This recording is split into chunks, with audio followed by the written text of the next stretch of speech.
السلام علیکم ناظرین، امید ہے آپ خیریت سے ہوں گے۔ کل ISPR کے اعلان کے مطابق field general court marshal K تحت 9 مئی کے 25 ملزمان کو سزائیں سنا دی گئی ہیں۔ اچھا، ان ملزمان کو سانحہ 9 مئی کے دوران جو ہے مسلح افواج کی تنصیبات اور شہداء کی یادگاروں پر حملوں کی پاداش میں یہ سزائیں سنائی گئی ہیں، اور یہ سزائیں ہیں 2 سال سے لے کے اور 10 سال تک قید بامشقت کی سزائیں ہیں۔ تو یہ تو بات ایک طرف رہی کہ یہ کافی سخت سزائیں ہیں، لیکن اس جو سزاؤں کا جو اعلان ہے اس کے بعد پاکستان تحریک انصاف کا جو یہ دعویٰ تھا کہ اس میں جو ہے یہ فالس فلیگ آپریشن تھا، اس کی بھی کلی کھل گئی ہے، کیونکہ اس تمام جو ابھی یہ سزائیں سنائی گئی ہیں ان میں میاں والی بیس پہ حملہ، جناح ہاؤس پہ حملہ، GHQ پہ حملہ، جو ISI کی میس ہے فیصل آباد میں اس پر حملہ، یعنی مختلف جگہوں پہ مختلف واقعات، مردان کی کینٹ پہ حملہ، اور یہ اس طرح کے مختلف جگہوں کے واقعات پر یہ سزائیں سنائی گئی ہیں۔ اچھا، اب یہ بات تو آپ سارے جان چکے ہوں گے، میڈیا پہ یہ جو پریس ریلیز ہے یہ بہت زیادہ چلی ہے۔ میں یہ جائزہ لینا چاہوں گا کہ جو آرمی ایکٹ کے تحت جو سویلین تھے ان کا کورٹ مارشل کیسے کیا جا سکتا تھا، کس قانون کے تحت جو ہے سویلینز کو سبجیکٹ آف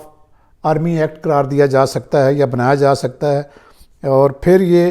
کہ کیا جو یہ سزا یافتہ لوگ ہیں، یہ 25 لوگ ہیں، کیا ان کو اپیل کا حق حاصل ہے، اور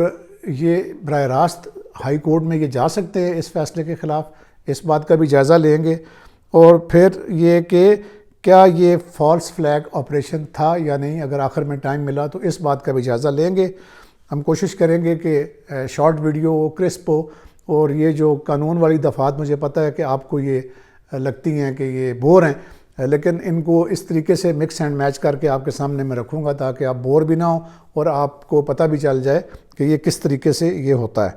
تو کسی بھی جو سویلین کیا ہو یا جو بھی فوجی بھی ہو، اگر تو یا کوئی دشمن ملک کا ایجنٹ ہو، تو اس کو آرمی ایکٹ کا جو سبجیکٹ ہے وہ کس دفعہ کے تحت بنایا جا سکتا ہے، وہ آرمی ایکٹ کی سیکشن 2 جو ہے persons subject to the act, اس میں ڈیفائن کیا گیا ہے۔ آپ کو سکرین پہ بھی ہم دکھا رہے ہیں کہ اس میں باقی چیزیں تو ہیں نا کہ جی جو کوئی اگر آرمی کا کوئی افیشل ہے اور یا اس کے اوپر کوئی جو کوئی انڈین آرمی کا کوئی بندہ ہے وہ اس کی سپائی کر رہا ہے، وہ چیزیں ہیں، لیکن اس کی جو سیکشن 2 کا ABCD جو ہے، یہ جس کے ارد گرد میں نے گرین دائرہ لگایا ہوا ہے، یہ ہے کہ پرسنز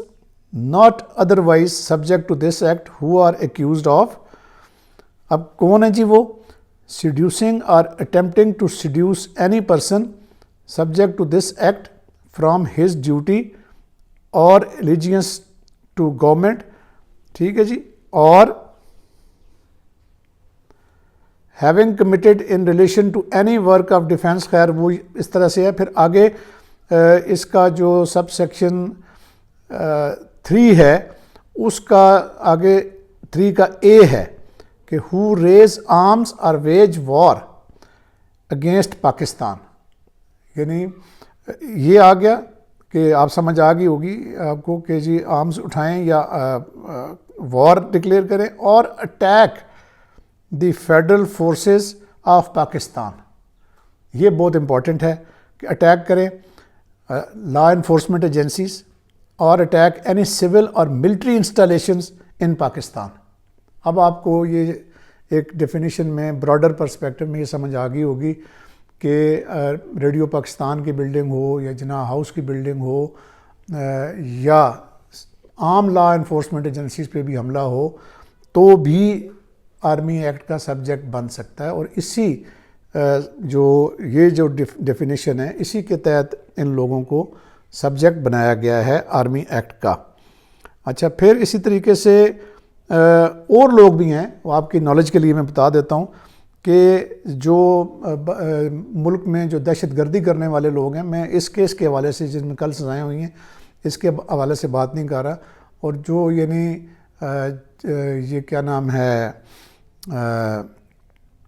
ہمارا جو ایکٹ ہے اینٹی ٹیررزم ایکٹ 1997 کا، اس کی بھی دفعہ 7 کی جو ذیلی دفعات ہیں B C D H J L M N وغیرہ، ان کے تحت بھی جو اینٹی ٹیررزم ایکٹ کے جو لوگ بھی آتے ہیں وہ بھی سبجیکٹ ٹو ایکٹ ہو سکتے ہیں۔ اچھا، اب ایک بات تو صاف ہو گئی کہ سبجیکٹ یہ لوگ کیسے بنے۔ اب آپ کا جو دوسری ہمارا تھا پورشن کہ کیا یہ جو لوگ ہیں یہ اپیل کا حق ان کو حاصل ہے یا نہیں، تو اس کو ہم دیکھ لیتے ہیں کہ بہت سارے لوگ یہ سوال بھی پوچھتے ہیں اور ڈسکشنز بھی ہو رہی ہیں کہ جی سیکشن 199 جو ہے کانسٹیٹیوشن کا، اس کے تحت یہ لوگ براہ راست جا سکتے ہیں کہ نہیں ہائی کورٹ میں اپنے ان فیصلوں کے خلاف۔ تو قانون ایسا نہیں کہتا۔ قانون یہ ہے کہ ہائی کورٹ میں جانے سے پہلے اگر ایسے فورمز موجود ہوں کہ جن پہ آپ داد رسی کے لیے جا سکتے ہیں، تو ہائی کورٹ جو ہے وہ 199 کی جورسڈکشن میں پھر آپ کی جو ریٹ پٹیشن ہے اس کو انٹرٹین نہیں کرے گی۔ تو چونکہ آرمی ایکٹ کے تحت یہ جو سیکشن 133B ہے، اس کے تحت یہ ریمیڈی موجود ہے کہ 40 دن کے اندر جو فیصلہ کسی کے خلاف ہوتا ہے اس کے 40 دن کے اندر جو ہے وہ آرمی کورٹ آف اپیل میں جو مجرمان ہیں وہ جا سکتے ہیں، اور پھر جو ہے اپنی اس اپیل کا حق استعمال کرتے ہوئے اگر تو ان کو وہاں سے ریمیڈی مل جاتی ہے، نہیں تو پھر اس کے خلاف وہ پریزیڈنٹ آف پاکستان یا آرمی چیف کے خلاف آرمی چیف کے پاس مرسی پٹیشن کر سکتے ہیں۔ اچھا، اب اگر ان کی مرسی پٹیشن بھی ریجیکٹ ہو جاتی ہے، وہ جب تک وہ پینڈنگ ہوگی اس وقت تک وہ 199 کے تحت ہائی کورٹ میں نہیں جا سکتے۔ وہاں سے پھر یہ ان کی مرسی پٹیشن ریجیکٹ ہونے کے بعد ان کے پاس یہ آپشن ہے کہ وہ جائیں ہائی کورٹ میں۔ اچھا، اب ہائی کورٹ جو ہے وہ اس کا جو سکوپ ہے 199 کے تحت ان اپیلوں کا جائزہ لینے کے لیے وہ بڑا محدود ہے، اور وہ محدود اس لیے ہے کہ سپریم کورٹ آف پاکستان نے پہلے تو یہ تھا ہی نہیں کہ جی آپ ہائی کورٹ میں جا سکتے ہیں، لیکن پچھلی کچھ ججمنٹس میں سپریم کورٹ آف پاکستان نے یہ قرار دیا کہ 3 چیزیں ہیں جن کا ہائی کورٹ میں آپ جا کے اپنا معاملہ مدعا اٹھا سکتے ہیں۔ نمبر 1 اس بات کے اوپر کہ جی یہ فیئر ٹرائل نہیں ہوا، ٹھیک ہے جی، یعنی فیئر ٹرائل سے مراد یہ ہے کہ ملزم کہے کہ جی مجھے مرضی کا وکیل نہیں ملا یا جو جرح کرنے کا حق ہے وہ نہیں ملا، تو وہ پروو کرنا ہوگا کہ جی آپ کو فیئر ٹرائل نہیں ملا۔ اچھا، پھر اسی طریقے سے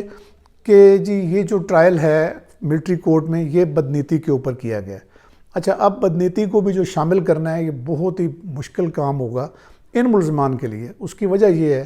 کہ یہ تو اعلانیہ طور پہ ویڈیوز میں یہ کام کر کے اب کلیم کرتے ہوئے نظر آ رہے ہیں، ٹھیک ہے جی۔ اچھا، پھر تیسرا ہے کہ ہائی کورٹ میں اس بات کو وہ چیلنج کر سکتے ہیں کہ جو ملٹری کورٹ کا جو عدالتی دائرہ اختیار تھا وہ اس سے باہر تھے اور اس میں نہیں آتے تھے۔ یہ سپریم کورٹ کے لیٹ پرنسپلز ہیں، ان کے اوپر جا کے وہ تو پھر بڑا ہی یعنی آپ کہہ لیں کہ ان کا جو سکوپ ہے انڈر 199 وہ بہت ہی مشکل ہو جاتا ہے کہ وہ یہ ثابت کر سکیں گے، کیونکہ بہرحال جو دائرہ اختیار کے متعلق ابھی سپریم کورٹ کا جو 7 رکنی آئینی بینچ ہے اس کے پاس بھی یہ معاملہ زیر سماعت ہے۔ جب وہ والی سماعت کنکلوڈ ہوگی تو پھر دیکھا جائے گا کہ یہ ان کا یہ دائرہ اختیار فوجی عدالتوں کا تھا یا نہیں۔ اچھا، اب آخر میں ہم جو ہے اس کے جو فالس فلیگ آپریشن کے بارے میں بات کرتے ہیں۔ فالس فلیگ آپریشن میں جو دیکھے اکثر باتیں یہ کی جاتی تھی کہ جی اس کی کوئی ویڈیوز نہیں ہے، کوئی CCTV نہیں ہے، کوئی شہادت نہیں ہے، لیکن اس کے برعکس آپ چھوڑ دیں پولیس کی جو فائلیں ہیں یا فوج کی جو کورٹ مارشل میں جو فائلیں ہیں ان کے علاوہ جو بھی یعنی باقی جو اتنی سوشل میڈیا پہ فوٹیجز ہیں جس میں جو پی ٹی آئی کے جو بڑے ایکٹیو کارکن ہیں جن میں خواتین بھی شامل ہیں، جن میں ابھی جو کل جو سزائیں ہوئی ہیں ان میں ایک جو لڑکا ہے وہ جس کے بارے میں کہتے تھے کہ جی الیجڈلی کہ یہ فالس فلیگ آپریشن اس لیے ہے کہ جو بندہ آگے جا کے جناح ہاؤس کا گیٹ کھلوا رہا ہے یہ کوئی ایجنسی کا بندہ ہے۔ تو اب وہ جو ایجنسی کا بندہ ہے وہ جناب عمران محمود ہیں جن کو یہ کل سزا ہوئی ہے، حالانکہ ان کے بارے میں پہلے یہ پتہ چل چکا تھا کہ وہ لاہور کے ایک ہوٹل کے وہ ملازم ہیں اور وہ ایکٹیوسٹ ہیں پی ٹی آئی کے۔ اچھا، اب اس کے بعد ایک اور لڑکا ہے، شاید میں دکھا پاؤں آپ کو اس کی تصویر، ہاشم دورانی، جس کو بھی 6 سال کی سزا ہوئی ہے، اور وہ بھی اس نے پی ٹی آئی کا جھنڈا لہرایا وہاں پہ جا کے۔ اور پھر اسی طریقے سے جو بانی جو تحریک انصاف ہیں ان کا ایک بھانجا ہے جو ایک یعنی اس وقت کے جو کور کمانڈر تھے ان کی ویسٹ کا سائز بتانے کے لیے پینٹس لہرا رہا تھا ایک جیپ پہ کھڑے ہو کے۔ تو یہ وہ چیزیں ہیں جو ازر من الشمس ہیں کہ یہ فالس فلیگ نہیں تھا، یہ ان لوگوں کی ذہن سازی کی گئی تھی۔ اب آپ کو یہ تو میں نے باور کرا دیا ہے کہ یہ فالس فلیگ نہیں تھا۔ اب آخر میں جو اس پہ جو کامنٹ بنتا ہے اس سارے ایشو پہ وہ یہ ہے کہ کیا جو یہ جو لوگ ہیں جن کو سزائیں ہوئی ہیں یہ معمولی قسم کے لوگ ہیں، یعنی یہ عام کام کرنے والے، کوئی ورکر ہے، کوئی ہوٹل کا ملازم ہے، عام جو پی ٹی آئی کے کارکن ہیں، لیکن جو ماسٹر مائنڈ ہیں کیا ان کو فوجی عدالتوں سے سزا ہو سکے گی؟ یہ بہت بڑا ایک سوال ہے۔ اس سوال کو جانچ دیکھنے کے لیے ہم بھی انتظار کرتے ہیں، آپ بھی انتظار کریں، اور اسٹے ٹیونڈ۔ اور اگر آپ کو آج کی ویڈیو معلوماتی لگی ہے اور پسند آئی ہے تو اس کو ضرور اپنے احباب کے ساتھ شیئر کریں۔ اب تک اتنا ہی، اللہ حافظ۔